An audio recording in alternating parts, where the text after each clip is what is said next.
All right, let's go ahead and get started. So welcome to today's pre-arrival webinar.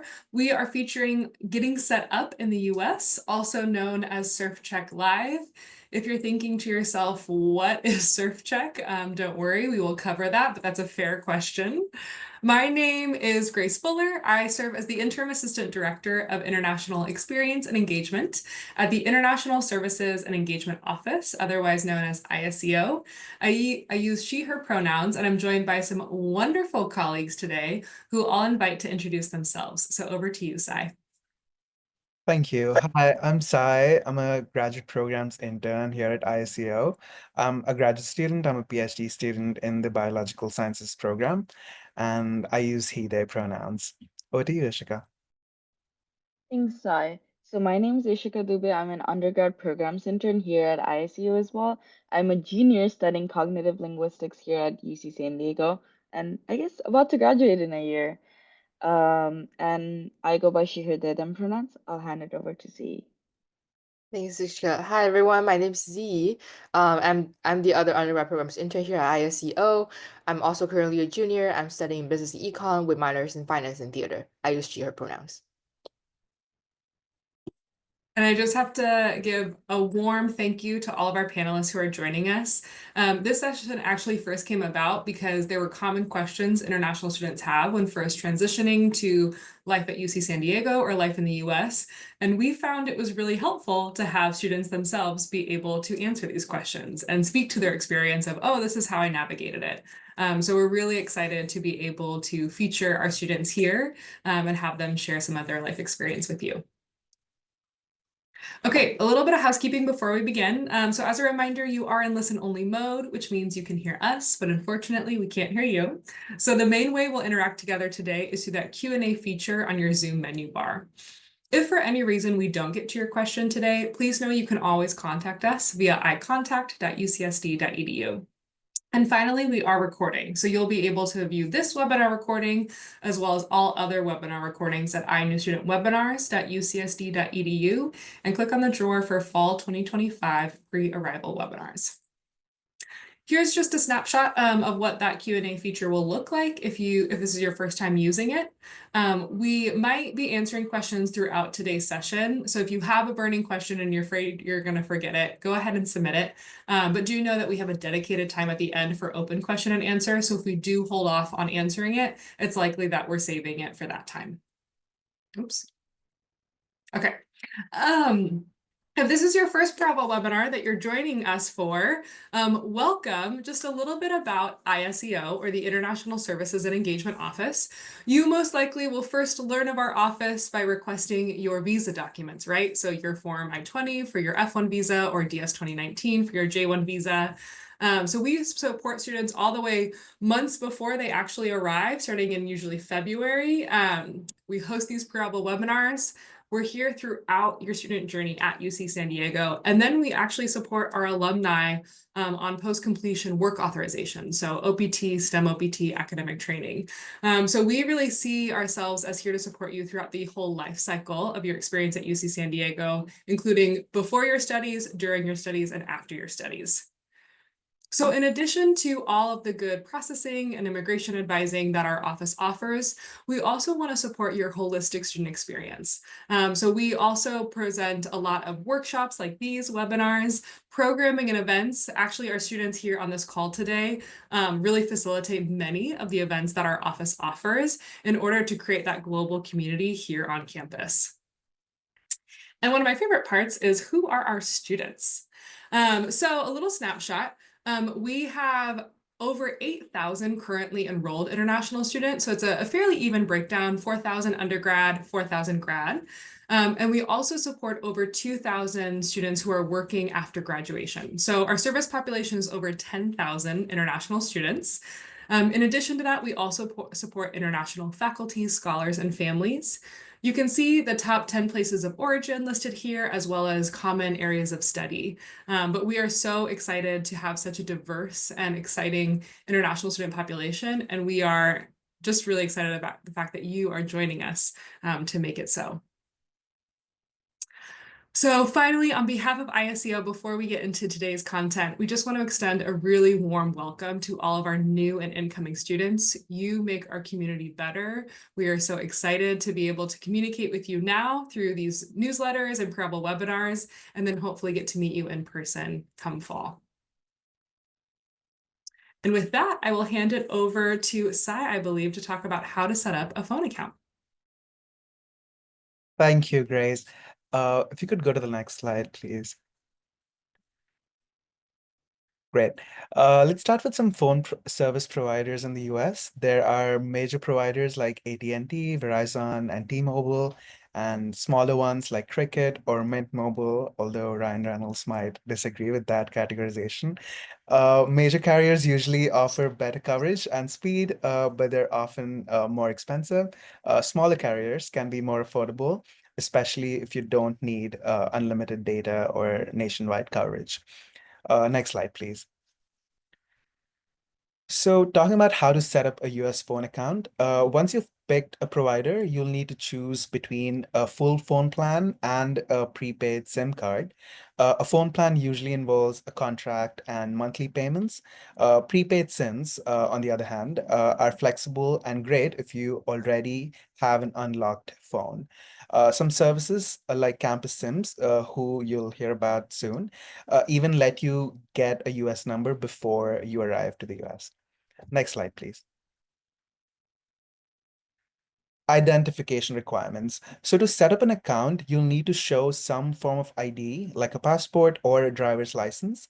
Some providers like T-Mobile may ask you for your social security number or ITIN, but not all do. So don't worry if you don't have one yet. Next slide, please.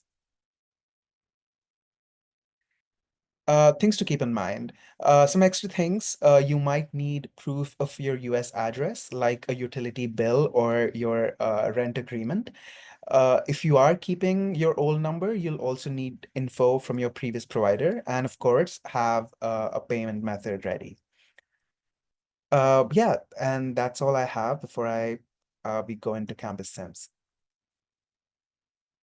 All right, and we're so excited to have Colin here join us and share a little bit more about Campus Sims.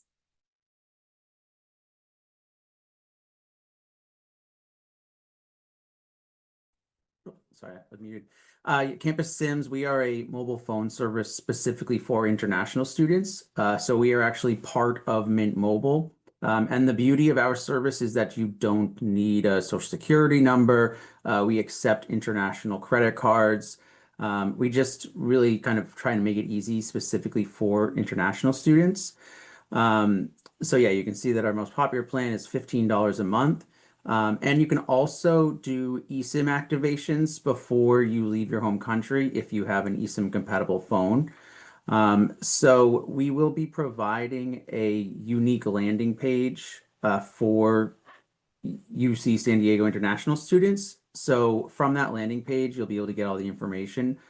So more details on that to come. And then we also do have SIM cards available when students arrive, all with the first month free, just to kind of help make it as easy as possible. Great, thanks, Colin.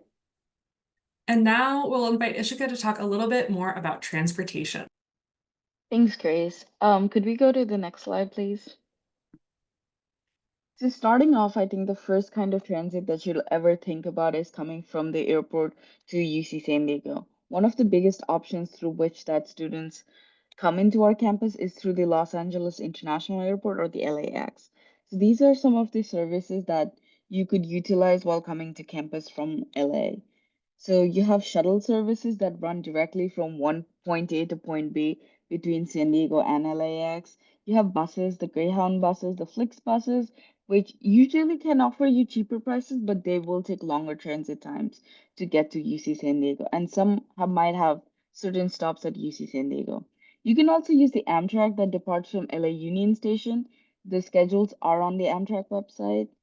The closest station to the La Jolla campus is the Solana Beach campus, and you can hop onto the one-on-one breeze bus between the campus or use another bus line or taxi from the Amtrak station.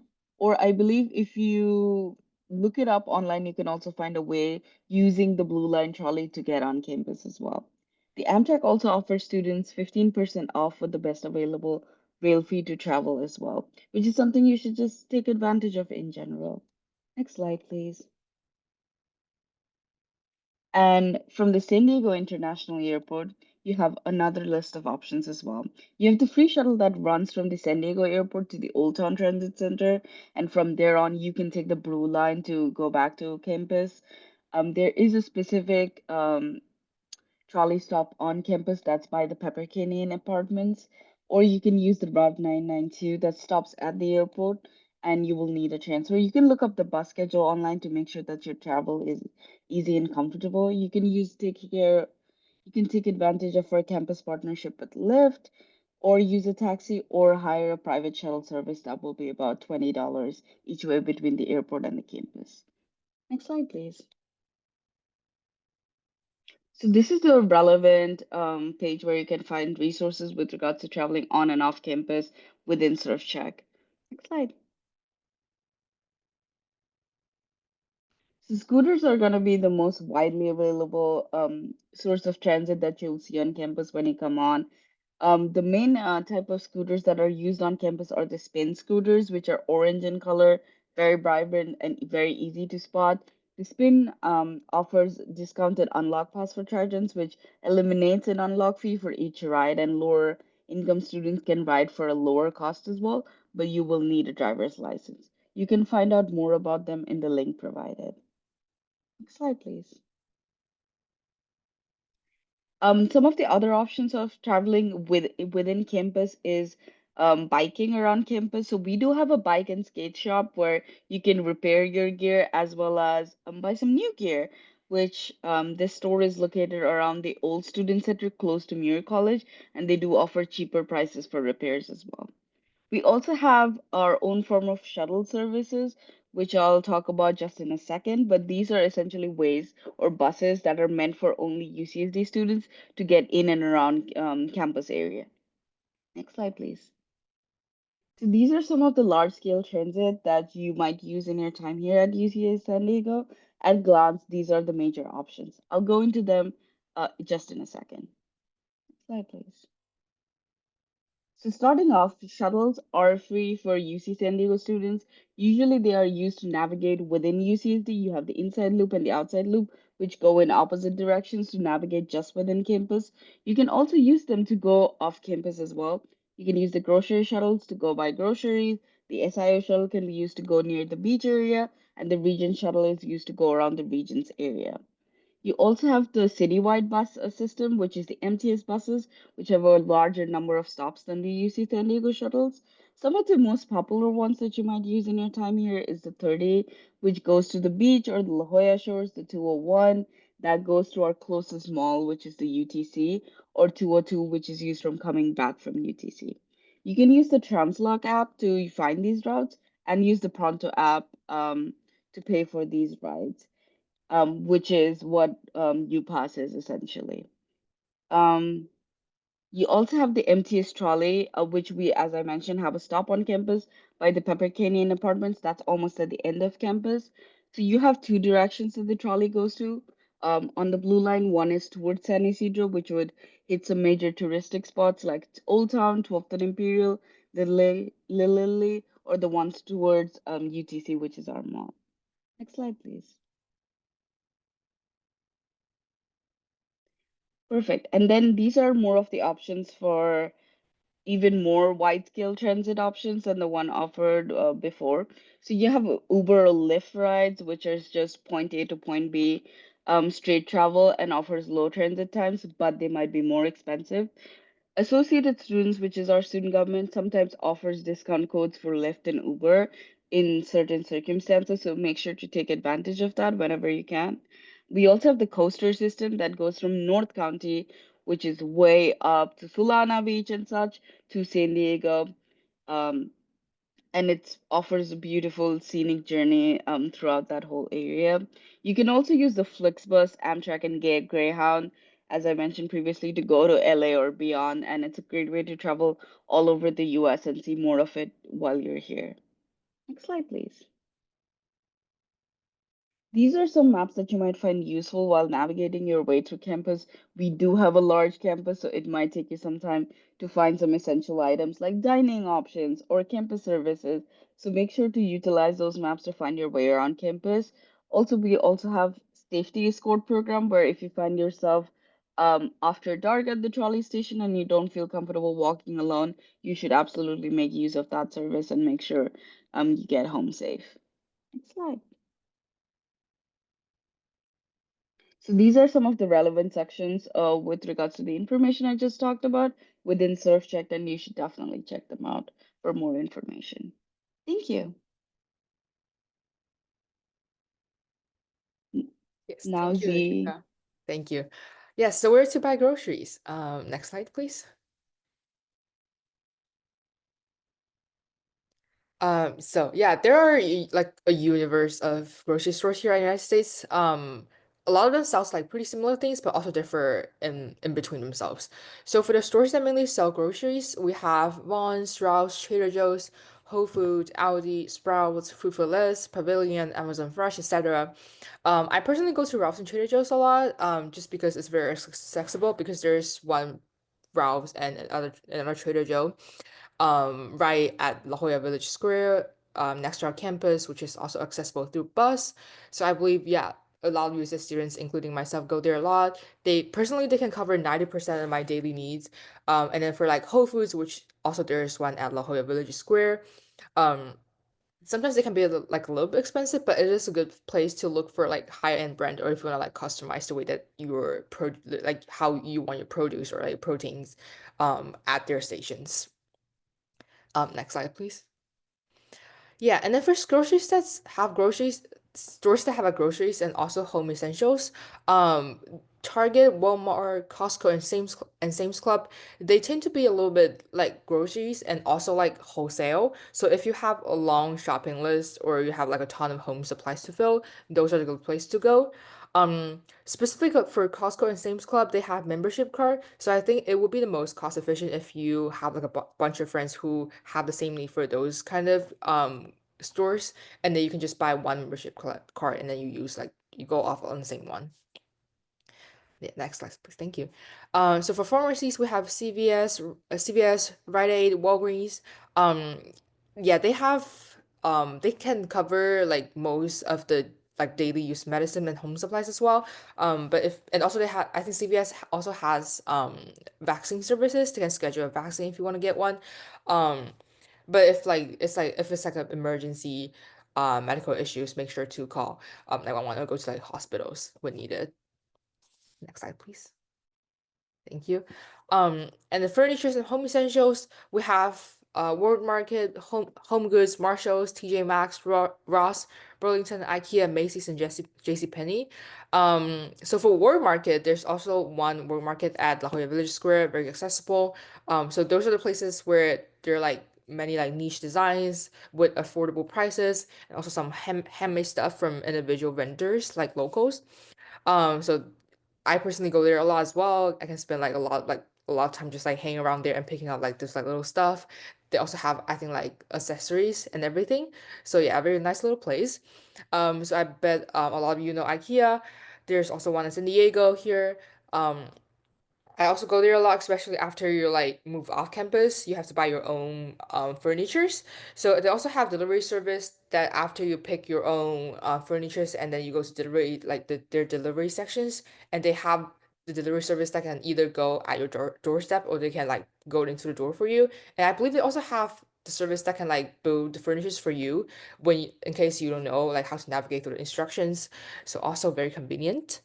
Um, yeah, and you also can get great bargains with daily use of city supplies and Ross and Macy's, and a lot of them are very accessible, like somewhere near campus. Next slide, please.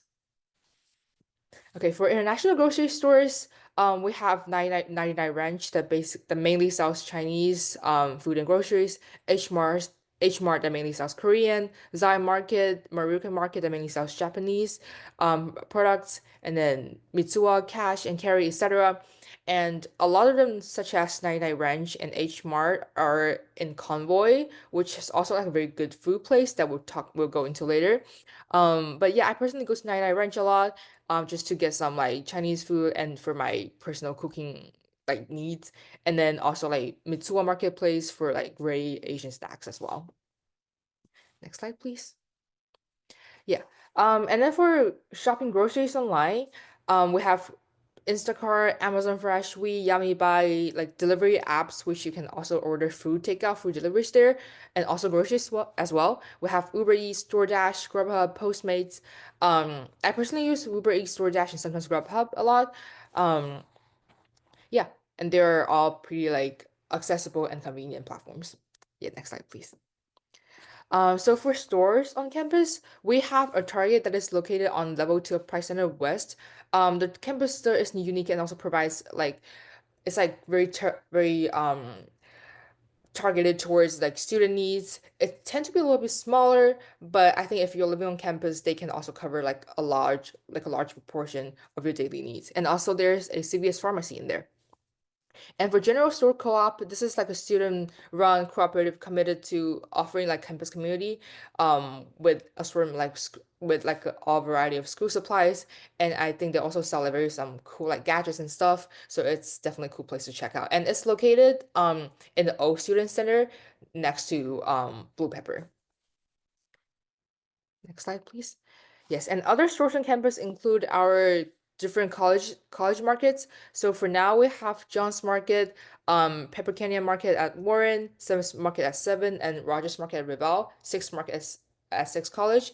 And we recently just renovated our old Sunshine Market into another new market that also sells similar stuff as our college market do our college markets do, and it's located in Price Center. Yes, next slide, please. Yeah, I'll hand it over to Sai. Thank you, Z. Let's talk about government-issued photo IDs. Next slide, please. So these include your passport, your US driver's license, and something called the Real ID, which is a California state-issued ID that meets federal standards. So while a passport works for most things, having a US ID can make daily life easier, like providing your age, verifying your identity for services, or basically just not needing to carry your passport everywhere, which is convenient. If you're interested in applying, check out the Surf Check Guide, page 28, for a detailed checklist of what you need and what to expect at the DMV. Next slide, please. UCSD student ID. So in addition to government IDs, you'll also be issued a UCSD student ID. These are handled by the Student Financial Solutions, located in the Student Services Center, Suite 355. If you ever lose your card, don't worry. You can visit the Lost and Found office or follow the steps in the links which will be posted in the chat. And you can get a replacement easily. Next slide, please. So your student ID is on campus is more than just a card. It's your access pass to many parts of campus life. You'll use it for your meal plan, library checkouts, resident hall access, recreational facilities, health services, and more. You can even access a virtual version through the UCSD mobile app. Next slide, please.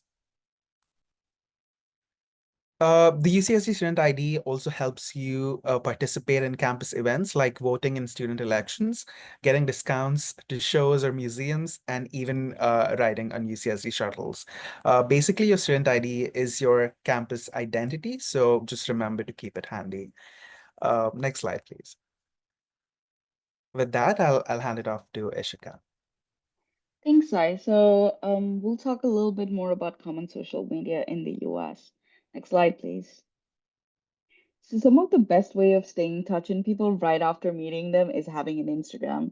More than often, when I first came to campus, the first thing people would ask me is if I had a Instagram just so I could keep talking with them and be in touch with them. So it is one of the biggest platforms that's used in UCSD on campus, and it's a great way for keeping in track with what events are happening, what can you be a part of on campus, and new information that's happening. I would suggest following our own account at iStudents at UCSD so you can get to know more about what's happening with international students. Um, a good pro tip is to literally follow as many UCSD accounts as you can so you can just get to know about campus as it's happening and just see what you might be interested in taking part of. Next slide. Discord is also something that surprisingly a lot of students use on campus. It's a instant messaging social platform. The users have the ability to communicate with each other within servers. Sometimes your department or professors might have their own Discord that they might want you to join as well. Or sometimes students just in general can create Discords for classes just to share information with each other. So I would suggest joining just so you have fellow students that you can talk about your courses with and understand like what you're struggling with, what they're struggling with, and keep connecting with each other. Clubs also have their own discords, and it's just like I've mentioned, a great way of connecting with people and just a way to socialize with people online. Next slide, please. LinkedIn is more business focused and employment focused as opposed to the traditional social media apps, but it's great for finding internships, connecting with alumni, and reaching out to recruiters as well. You should definitely join the ISEO LinkedIn pages or follow them so we can get you more in touch with the international side of things here at UCSD. Next slide, please. So these are some of the other platforms that are used on campus for news. You have Twitter, or currently known as X. You have Facebook. Be Real is a photo sharing app that goes off once a day and you take a photo during your day. Reddit is a place for discussion topics in different forums that you can talk to other people about. For messaging, you have Snapchat, WhatsApp. I'm sure you might be familiar with if you're an international student. For videos, we have TikTok, which is good for sharing short form content. And again, a lot of UCC students do use that. And you have YouTube as well, which might be used for your classes.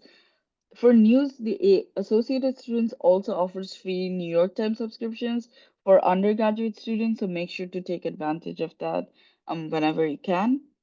But next slide. And with that, I'll hand it over to Z for off-campus housing. Thank you, Ishika. Next slide, please. So for off-campus housing, as you might or know, our guarantee as undergraduate students, our guaranteed housing ends in our second year. So which means that there will not be guaranteed housing on campus, but you can still have the option of entering, I believe, a lottery list. But the chance of getting a housing on campus is not as big as when you're in your first and second year. So if you want to play it safe and start looking for off-campus housing at the end of your second year, I really recommend you guys start early. I believe the best window is 4 or 5 months prior to your ideal moving day, as per my personal experience. So, for example, if you plan to move in, say June 30th, I would say the best time to start is like literally the beginning of the year, just because you can never expect like what happened in the during your searching, and sometimes it could be a little bit hard to search for the ideal apartment or townhouse or whatever the property they would live in. Yeah, but UCSD, we do have an official off-campus housing website where you can find all the info looking for housing off campus. And it takes you to the entire process from like start looking for the housing and then to all the way down to signing a lease, signing a contract with a landlord. So, and also it has the access to through our student legal service page where it's the place for you when you have any like legal issues concern in the process of engaging in like off-campus housing, searching activities and signing contracts and stuff. They're always here to help you. Yeah, next slide, please. So what to expect when you're applying for off-campus housing? So first of all, they will definitely ask you for your credit score history. But I believe from my personal experience, if you don't currently have a social security number, it would be okay as well. Just tell them that you're on an F1 visa if you're dealing with like a professional or like a registered leasing agency, and they can like find a way to like go around about that. Yeah, but as there are also companies that don't require credit score history, such as Room Chaser. And then they're gonna ask you for your bank statements, which you will have after you set up a bank account here after you arrive in the United States, and your I-20 as an official identification of your identity. And then other documents that show that you have a stable source of income. So if you are also a student and your parents are paying for tuition fees, so probably your parents' pay stub. And then some of them may need a guarantor or co-signer, but not all of them need that. And then yeah, like I said, if you have any legal concerns, in the process, always go seek help at Student Legal Services, um, which is provided through the link in the chat. Next slide, please. Yes, an important part of applying off-campus housing is to avoid housing scam, which you can find very detailed description in our surf chat guide, page 21. So some general signs of there being a potential housing scams include like unusually low price or like rushing you to sign the lease and also justifying not being able to have you tour the property before you sign the lease or having you like wiring money instead of like giving deposits.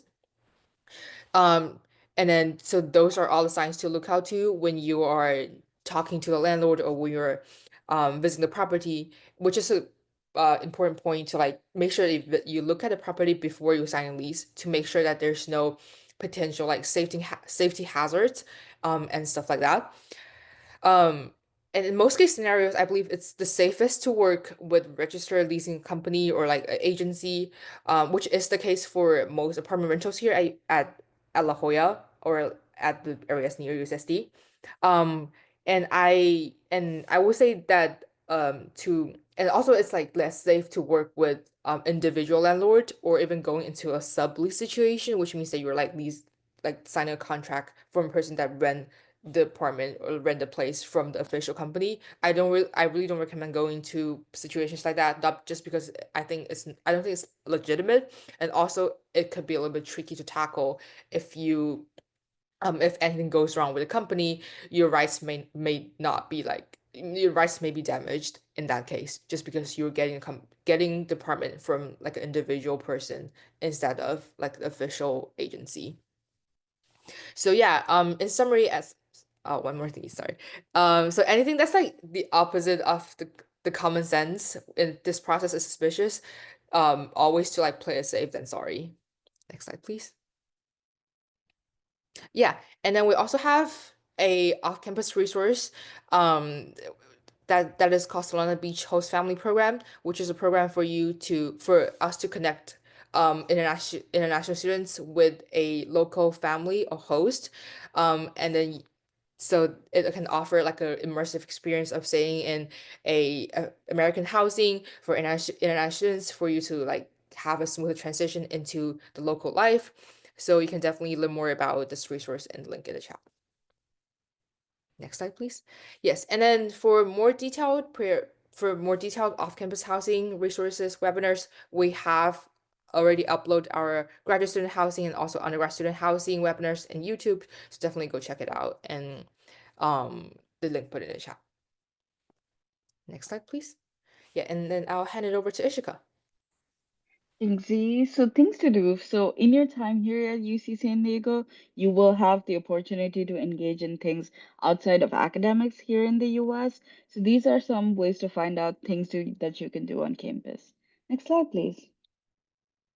These are the relevant search check sections that we'll get into depth just in a second, where you can find out different ways that you can either get involved in the US, go on a beach day, or try to see what you can look forward to within San Diego. Next slide, please. So these are the good ways to find out things to do at UC San Diego. UC is a pretty large campus, so sometimes it might be sometimes tough to figure out what specific niche you're fitting on campus or what if there are things that might appeal to you. So these are some of the good links to look at and try and figure out what you are personally interested in and to go engage with it. So these are some of the specific ones that I want to shout out as the student events, which is mainly meant for campus-wide events that a lot of people come to. So be aware of lines going into events like these. Recreation offers classes through the Rec Pass, and you can take classes in boxing, jiu-jitsu, even dancing, etc. Craft centers offers different ways of getting involved in crafting and artistic engagement, such as ceramics classes, one-time workshops that they offer, among such. You also have the climbing gym, the swimming, game rooms where you can play pool and such, or even table tennis, my favorite. You have the Stewart Art Collection that I'll just get into in a second. We have art galleries on campus. We have the Epstein Amphitheater by the trolley station that offers more large-scale campus events, as well as we have theater and dance showcases that they do plays from their students as well as dance showcases. Next slide, please. We also have the Stewart Art Collection on campus, which is essentially pieces of public art that are on display on and throughout campus that are free and accessible to look at for all of our students. These are some of the ones that are highlighted. The Bear is by Warren. The Snake Path is close to the Bear, in fact, by the Geisel Library, and the Fallen Star, which is a small house also in Warren College. These are, you can do a walking tour around them on campus, and it's actually something I would highly recommend. My favorite happens to be Vices and Virtues, which is also in Warren College. Next slide, please. Now I'll hand it over to Z. Yes, thank you, Ishika. So for things to do in San Diego, there are a lot of tourist attractions and then good food places. So you can find all of the recommendations in page 31 of our surf check guide. But some of that I want to highlight include, for example, the hiking routes. I personally hiked in Torrey Pines and Black Mountains. There's great views, especially for Black Mountain if you go to it during like sunset time, and if you're like at the peak of one of those mountains, you can see like beautiful views. And yeah, there's also a UCSC hiking group, which I believe it's accessible through Discord, and where they will organize regular hiking trips. So if you're interested, check that out when you're here. And there are just so many beaches here because, as you know, we're a coastal county. So the beaches, from Black's Beach to that is near Seven College, to La Jolla Cove, La Jolla Shores, Pacific Beach, etc. They're all great places just to like hang out. I personally really like the beach that's at Del Mar, which it's not like necessarily like a beach place, but it's just like it's in right next to the sea, right next to the ocean, where they have like a community park. So and it's directly accessible through bus 101. So and it takes you like all the way directly to that beach. And also I believe in the route, like in the way of the bus route, there's also like Solana Beach, and Sunset Cliff, I believe. So yeah, if you go all along the way, no matter to the south or to the north, there is like always beautiful beaches in the way. What else? Yeah, and then for attractions, we have some. I want to highlight Balboa Park as well. It's also accessible through trolley. It's a really like cultural and also a very beautiful place to just like take pictures or just to like walk around with your friends. And then there's also a theater inside called the O Globe. It's super cool to have like shows with affordable prices for UC students. So definitely check that out when you're there. And then for food, as I just previously said, there's Convoy where there are a lot of I believe Asian food, and also boba place if you want to just grab boba and like eat with your friends, and also international grocery stores here if you were there. And then also Little Italy is a place where there's like a lot of Italian food places. And then I believe every Saturday or Sunday, I think Saturday, that they have farmers market from 9 or 8 a.m. to like 2 p.m. in the afternoon. So where they sell like local like farmers, local vendors, produce, and like freshly cooked food. So if you're interested, check that out when you're there. Next slide, please. Yeah, and then things to do in California. So one popular thing that you might want to do is road trips if you have a car here. So with more detailed road trip destinations, check out our surf check guide. But some places that you might want to just look out to are, for example, um j- uh I I personally like going to, there's a little town that's like more inland. It's called Julian. It's a beautiful sorry, it's I think it in Spanish it's supposed to be Julian. It's a beautiful small town to just like hang out and just vibe. And then there's also Joshua Tree National Park, where they say that there's like beautiful Milky Ways if you go in there in the right times. And also Palm Springs, Santa Monica, and a lot of places that's like north, for example, like Los Angeles and Santa Monica, they're accessible through, I believe, Amtrak and then Flixbus as well that we talk about in public transport and the Greyhound. And they're all like accessible transport that if you don't have a car and you can they're always your options. Next slide, please. Yeah. And I'll hand it back to Grace. Awesome. Thank you. Thank you. So I'll go through these briefly just so we have some good time for open question and answer. But there's also a number of ways you can get involved with our office, ISEO. So one are our signature programs. So these programs occur on a regular basis throughout the academic year. Oftentimes it's monthly. So for example, Global Coffee Hour, Game Night, Crafting, these are all monthly events that we want to just bring together our global community here on campus. It's a great way to meet people from all around the world and start to feel connected. English in Action is our English conversation program. So if you would like to practice your English conversational skills, or if you are a native English speaker and you would like to host, you can meet weekly with your pairing. Triton Trekkers is our collab with Outback Adventures. So it's a way to explore our beautiful backyard of San Diego, whether that be through kayaking or snorkeling or hiking or rock climbing. There's a lot of different trips offered. And then ISAC stands for International Student Advisory Council. It's a leadership experience for different international students who are invested in improving the international student experience at UC San Diego. So you can learn more about any one of these at iprograms.ucsd.edu. Two programs I really want to spotlight are our peer mentorship programs. So GAP is for our undergrad students, and then in a minute, I'll talk about Grad Pals for our graduate students. And many of you are kind of asking questions of like, how can I meet more people? How can I start to build my community? How do I know who my academic advisor is? A great person to ask all of these questions to is a peer mentor, a current student at UC San Diego who can answer and speak to a lot of these questions. So I would highly encourage you to sign up for GAP if you're an undergraduate student, and Grad Pals if you're a grad student, and I can go ahead and click here. Do note that UC San Diego is on the quarter system, so we go a lot later than many other schools. We go through mid-June. So at this time, while we're recruiting for mentees, we're also recruiting for mentors. So we will likely still be recruiting for mentors through June, and then you can expect to be paired with your mentor, I would say end of June, early July. But if you have any questions in the meantime, you can always email us at iprograms.ucsd.edu. At ucsd.edu. Okay. Finally, if you attend a lot of these events, you might as well get credit for them by enrolling in our Globally Engaged Tritons Co-Curricular Record Certificate Program. So basically, this allows you to attend all these different types of events for being involved on campus that promote global engagement or the internationalization of our university.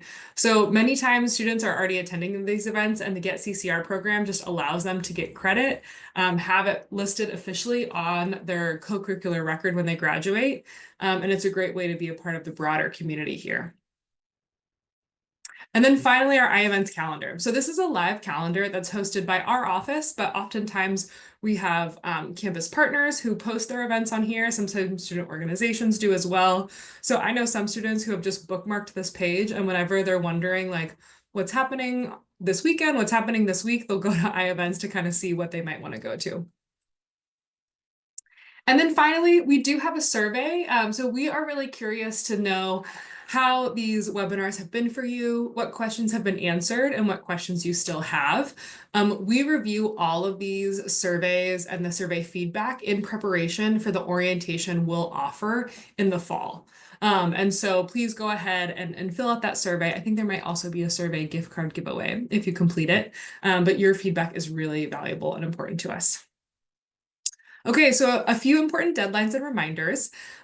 Just as a reminder, you can begin requesting your visa documents now via iServices.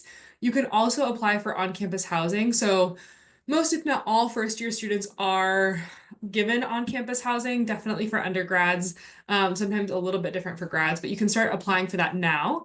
Usually in mid-May is when HDH, our Housing, Dining, and Hospitality organization, will start to send out those housing contracts, but they're always made 60 days prior to the requested move-in date. In July is when you need to submit a lot of those health immunization requirements. And we had a different pre-arrival webinar about student health immunization and insurance requirements. And in September is when everything happens. So tuition is due, there's move-in, there's check-in, there's orientation. As a reminder, as international students, you will need to attend both your college or department orientation, depending if you're an undergrad or grad student, in addition to international orientation hosted by our office. Okay, and we have just one pre-arrival webinar left. So if you are currently in the US at an institution and you want to transfer your CVIS record to UC San Diego, you should definitely attend our pre-arrival webinar this Thursday at 8:30 Pacific Standard Time. That will go over the CVIS transfer process.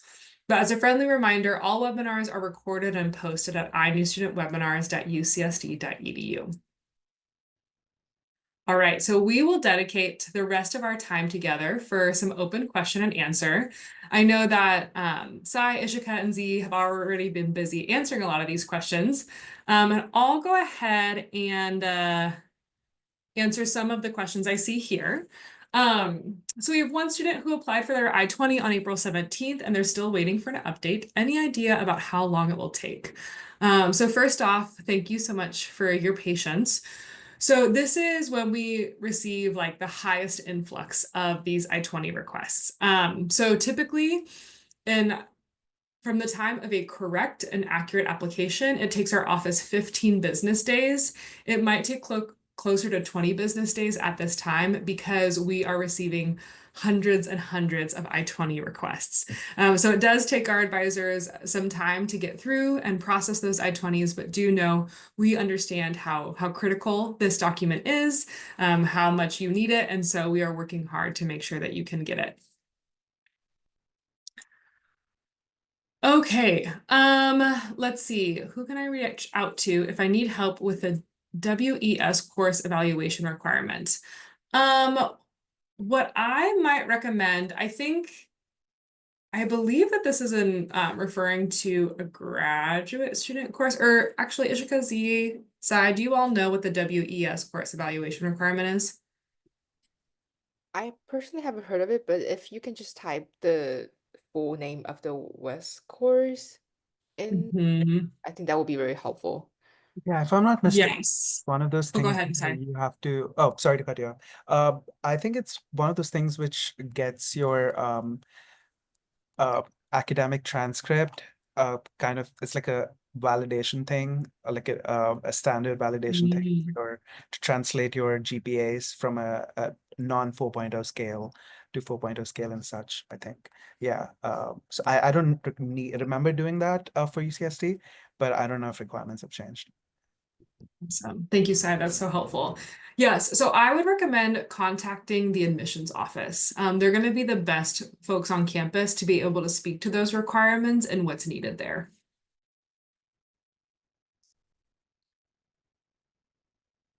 All right. So I know that you all have been busy typing some of these answers, but do you feel like there's any of these questions that you think would be helpful to verbally highlight for the benefit of the group?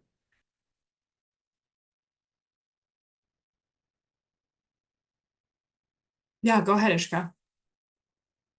There was one that Z did answer really well, but I just wanted to also add on to it. It's about, let me find the question. It was about, is it hard to find halal food? Z provided a good list of Yelp places, but I also wanted to mention that our dining hall, Canyon Vista, is, according to our housing website, is the largest halal certified residential dining facility in the nation. So that also has good food options, and they have different stations. So that is an option as well for you. Wonderful.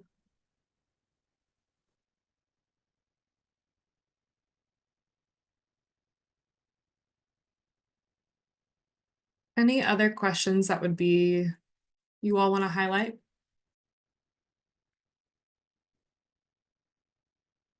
I see one here in the Q&A of what are all the documents required to get an I-20 issued?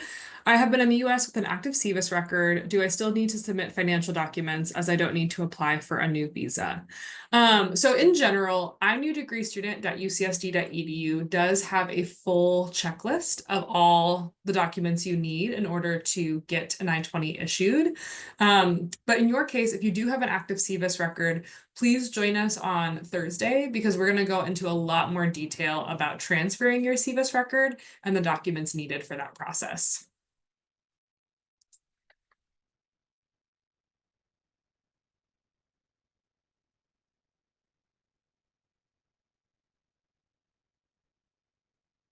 Okay, this is a good question.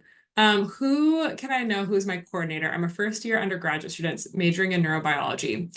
I'm wondering if some of you might be able to speak to the difference between, like for an undergrad student, the difference between your college academic advisor versus your department advisor versus your international advisor, because I think that's a common source of confusion for many students. I can go ahead and like answer a little bit, and Z can definitely add on. So in your time as an undergrad student, you'll have three different advisors, just as Grace mentioned. So your college advisor is somebody who will essentially advise you on college general ed requirements. So that's all of the things. Your college requires a certain level of courses, either in math, science, arts, humanities that they want you to take before you graduate. So that's what your college can advise you on. Sometimes with regards to double majoring or double minoring, they need to approve some of the information. So be sure to be in touch with them. On the other hand, you have your academic department advisor. They focus mainly on your major specific requirements. So what are the classes that you need to graduate? If you need to petition a certain class to fulfill a requirement, they deal with that kind of information. So it's very major specific. Um, and then you have your international advisors. That's dealing with, Grace, correct me if I'm wrong, like your I-20, um, issues that you might have with your visa, any questions that you might have about travel and such. So those are the three different kinds of advisors that you will meet in your time here at UCSD. But Z, if you want to add anything. Yeah, thanks, Ishka. Yeah, I just put a link to the all different advising types here at UCSD. So yeah, we do have the different advisors. And I think Ishka, you covered most of it. And also those advisors are when during the time that you're here, they're also they might not be the same person answering your question depending on who they are in the offices, but they are always accessible through the other link that's called Virtual Advising Center, that I don't know if it's accessible to new students right now, but yeah, you can definitely access the link in this advising page. So thank you, thank you. Okay, we have another question. Sometimes students need to complete extra courses that don't get transferred from their undergrad. I haven't seen anything on my acceptance, so does it mean I don't need to retake any previous courses? That is another great question for admissions. So because UC San Diego is such a large campus, we're such a large university, that you will find that there are a lot of different offices here on campus. And these are really content area experts that are well situated to speak to your specific questions. So for anything that's like required for your acceptance and your admission into UC San Diego, likely your admissions office is going to be the best office to answer those questions. If you are a graduate student, I believe that you can email gradadmissions@ucsd.edu.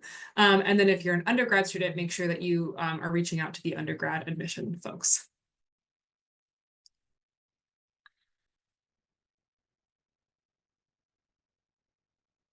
Wonderful.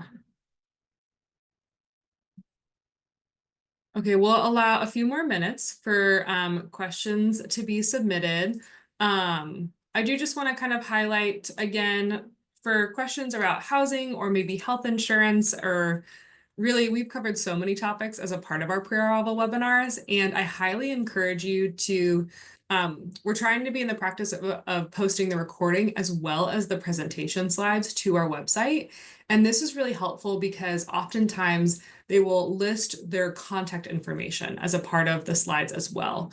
So for example, if you have a question about health insurance, you can reach out to the office that directly deals with UC SHIP through that contact information, right? Same thing with housing, dining, and hospitality. Same thing with a lot of these different topics we've covered as a part of our pre-arrival webinars. So even though we are a large campus and we may not be the ones to specifically answer those questions, we do want to point you in the right direction and get you connected with the folks who can.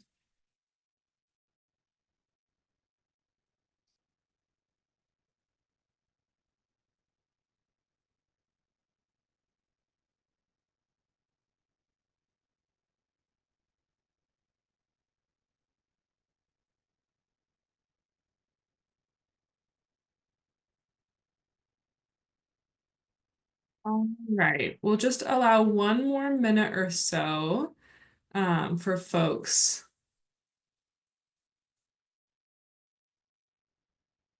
to see if they have any more questions.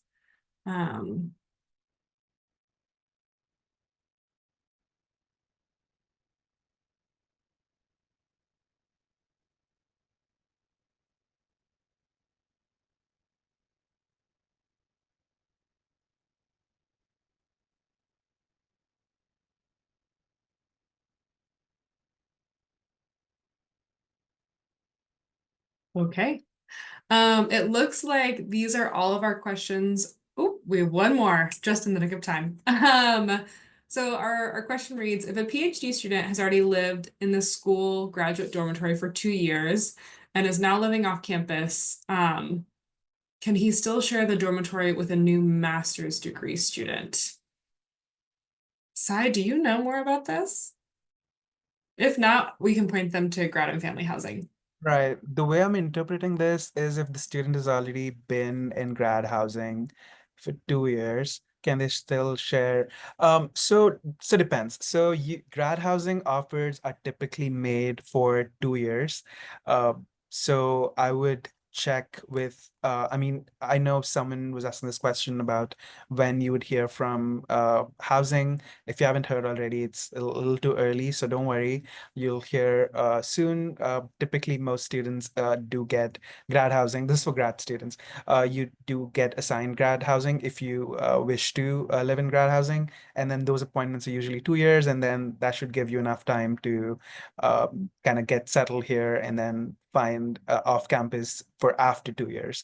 So given that, I don't know how this would apply because if your lease is for 2 years, you won't be eligible to continue living in grad housing after 2 years, unless of course if your spouse is already like an incoming grad student or such, then there's exceptions. So those are some initial thoughts I can think of. Definitely. Okay, so we have another question here of where can I find on-campus jobs as an international student? And can I apply even now for positions like TA? So this is a great question. I'm going to highlight a couple resources, and then I would love to invite the students on the call to chime in as well.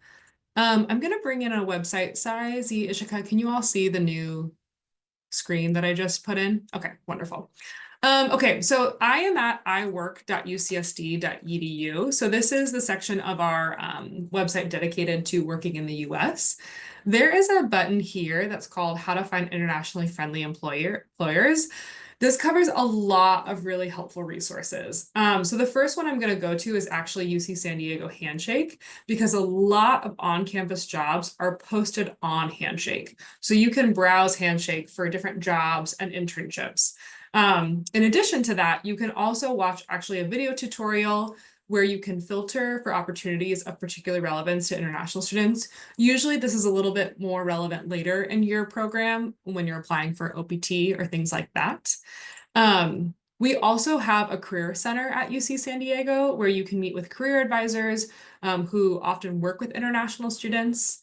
There's a lot of different resources here, so I'll go ahead and put this link into the chat.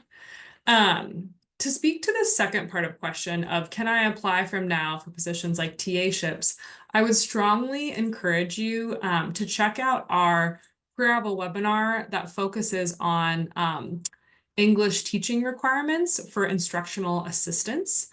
So this is all about, oops, and now it covers a lot of different topics,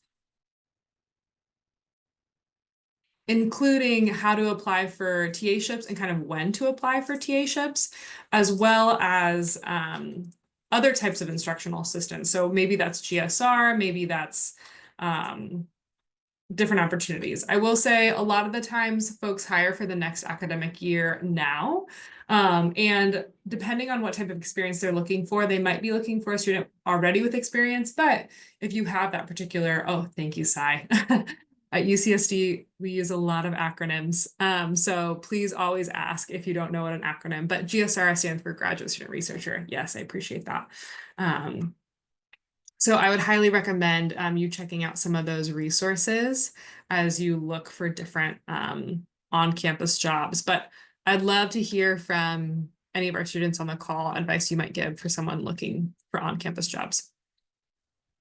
I would recommend checking out Handshake for jobs. I don't know if you already mentioned that, Grace, but that's a good source of looking at jobs right now. I don't think jobs like TA-ship are like academic jobs, I don't think are particularly offered through there, but I know some lab positions are usually offered through Handshake and such as well. It's a pretty good resource. I got my first job before I think I got on campus and I had applied for it over the summer and interviewed for it, so you can definitely do that. But I think you also have to get a social security number for employment soon after. Yeah. I think I think finding an on-campus job is definitely a good way to get social security number if you haven't had it. So yeah, it's a good way. And then yes, Handshake. And I feel like if you're an undergraduate student, if you want to apply to be a TA for a specific course, it would be the best to like when you're in Discord, where you're like going into academic year and then you talk to your professor directly. So that's and then for asking for relevant information for applying. That's for teaching assistants, but if you're an undergrad student, like I said, we also have undergraduate instructional assistants, UIA, and I think that will goes out through an email that will announce by the specific department, I think, that you're in. I think every quarter, every 2 quarters, because I don't remember getting that email every single quarter. But there is a like a position, like a thing like that, and also it credits you through a course credits. For example, enrolled you're if you're undergrad, if you're in UIA, you go into a course and it earns your 4 unit credit for being in that position. So yeah, that's also a thing to look out to. Okay, and then we have one final question, and this is probably going to be our last question of today. Is there a budget hotel nearby for parents to stay at when they're visiting UCSD to visit their son, daughter, child, etc.?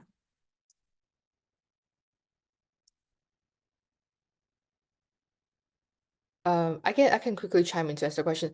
For me, when my parents came in, we did use Airbnb to find affordable housing just because it's a very large rental website here in the United States, and through a little bit of searching you can find affordable prices that's like near La Jolla area.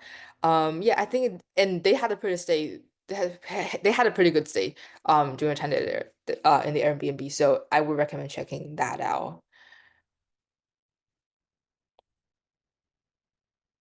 All right, I saw some nods. So I think we're gonna go with that answer. Thank you again. If you have any other follow-up questions that maybe you didn't get a chance, you can actually email iprograms@ucsd.edu. That's how you can get in touch with Sai, Ishika, and Z on the call here. And then I would also highly encourage you to sign up for Grad Pals and GAP, because I think having a peer mentor is so helpful for questions of exactly this kind.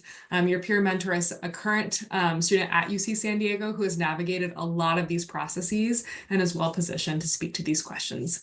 So thank you so much for joining us today. Thank you to Sai, Ishika, and Ziyu for lending your time, your experience, your expertise, and we look forward to seeing you all soon. All right, take care. Thanks, everyone. Take care. Take care.